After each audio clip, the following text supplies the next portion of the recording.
Introducing the new AI Study Tool. This tool uses artificial intelligence to provide you with tutorials based on your Pearson content. It can help you understand tough concepts, provide support on difficult homework questions, and give you personalized guidance.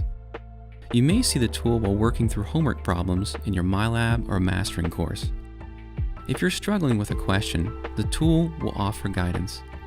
Select Start to generate practice problems that are similar to the questions from your assignment. Use the tool to answer the questions and get immediate feedback. If you have a question for the tool, use the Respond or Make a Request field to send your question and get more help. Go back to your assignment question and try again when you're ready. You can always go back to the tool for more practice if you need it. Or you may see the tool waiting to assist you in your e-textbook. The tool uses the content of your e-text to help you study. Use Summarize to get a summary of either the section of the e-text you're currently viewing or a whole chapter. Use Practice to get personalized practice questions based off of the content of your e-text.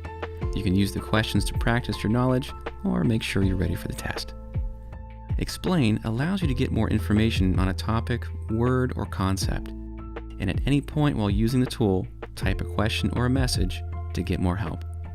The new AI Study Tool is available in select MyLab, Mastering, and Pearson+ titles. Improve your learning with a trusted study companion.